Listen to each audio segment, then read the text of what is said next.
जब अदालत में निकाय चुनाव पर सुनवाई पूरी हुई तो बाहर आए वकीलों ने अप्रैल का जिक्र कर दिया। यानी इस बात की संभावना बढ़ गई कि निकाय चुनाव अप्रैल तक खिंच सकते हैं।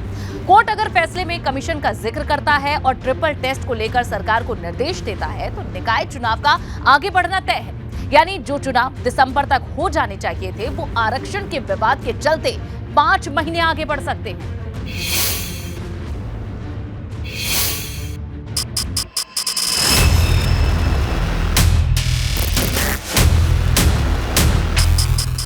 अब बड़ा सवाल ये नहीं कि 27 तारीख को कोर्ट से निकाय चुनाव पर क्या फैसला आएगा। बड़ा सवाल तो ये है कि क्या निकाय चुनाव अप्रैल तक के लिए टलते हुए नजर आ रहे हैं। संभवतः चुनाव अप्रैल में हो सकता है, फरवरी जनवरी में कोई गुंजाइश नहीं दिख रही है। ओबीसी आरक्षण को लेकर 5 बार हाईकोर्ट की लखनऊ बेंच में सुनवाई हुई और हर बार सरकारी वकील कमीशन के गठन और ट्रिपल टेस्ट के मुद्दे पर फंसते हुए दिखाई दिए। यही वजह है कि याचिकाकर्ता अपने पक्ष को मजबूत मान रहे और अगर याचिकाकर्ता की जीत हुई तो निकाय चुनाव का अप्रैल तक टलना तय माना जा रहा, क्योंकि कमीशन का गठन अगर होता है तो इस प्रक्रिया में बहुत समय लगेगा।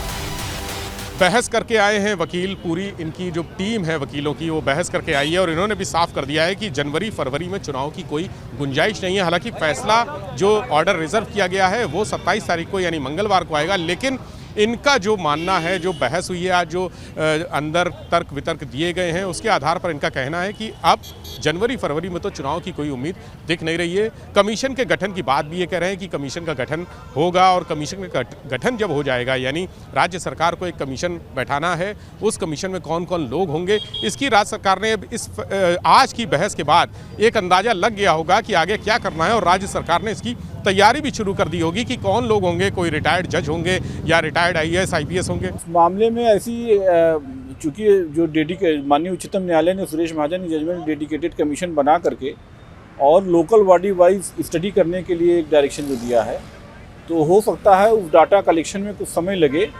इसलिए राज्य सरकार ने ये तर्क दिया कि हमने 2017 में जो रैपिड सर्वे किया है वहाँ भी एक डाटा कलेक्शन किया गया था, तो उस डाटा कलेक्शन को मान लिया जाए कि हमने ट्रिपल टेस्ट की कार्रवाई पूरी करी है। चूँकि बहुत बड़ा प्रदेश है और local body wise data collection होना इसमें समय लगेगा, इसलिए इसमें समय लगने की संभावना पूरी है। यानी कोई खुलकर अप्रैल का जिक्र कर रहा तो कोई दबी जुबान में अप्रैल की तरफ इशारा कर रहा। उधर दूसरी तरफ सरकार है जो बार बार 2017 के रैपिड सर्वे का हवाला दे रही, लेकिन विरोध करने वाले पूछते हैं कमीशन कहां लापता हो गया।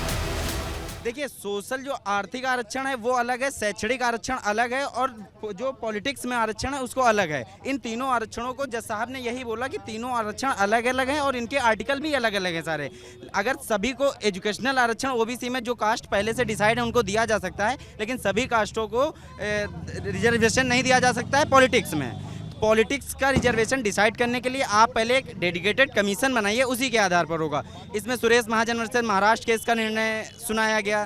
कोर्ट ने सरकारी वकील से कहा कि आपने कमीशन क्यों नहीं बनाया, जिसका वो उत्तर नहीं दे पाए। अब कोर्ट अपना फैसला जो है वो मंगलवार को सुनाएगी, उसमें जो भी बातें होंगी वो सामने निकल करके आएंगी। निकाय चुनाव का मुद्दा इस वक्त प्रदेश के लिए सबसे बड़ा मुद्दा है, क्योंकि ये चुनाव शहर की सरकार बनाने का है। यही वजह रही कि हाईकोर्ट में सर्दी की छुट्टी के बावजूद सुनवाई हुई और छुट्टी के दरमियान ही फैसला भी सुनाया जाएगा, जिसके लिए 27 दिसंबर को फिर से अदालत के दरवाजे खुलेंगे।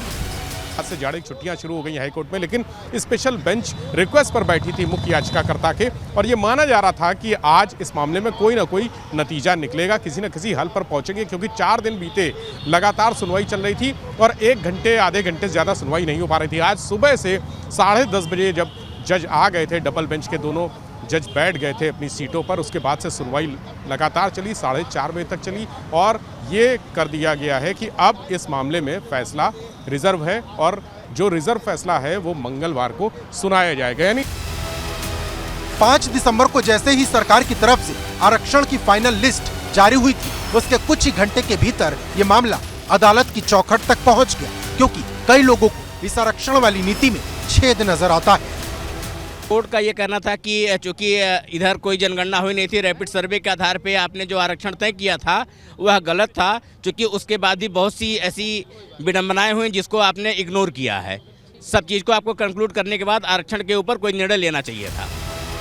अब मंगलवार को तय होगा कि मामला किधर जाएगा। क्या सरकार की दलीलें कोर्ट में टिकेंगी या फिर याचिकाकर्ताओं की जीत होगी। फैसला जो भी होगा वो सियासी फसाद जरूर खड़ा करेगा।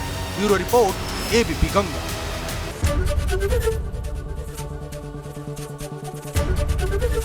एबीपी गंगा, खबर आपकी, जुबान आपकी।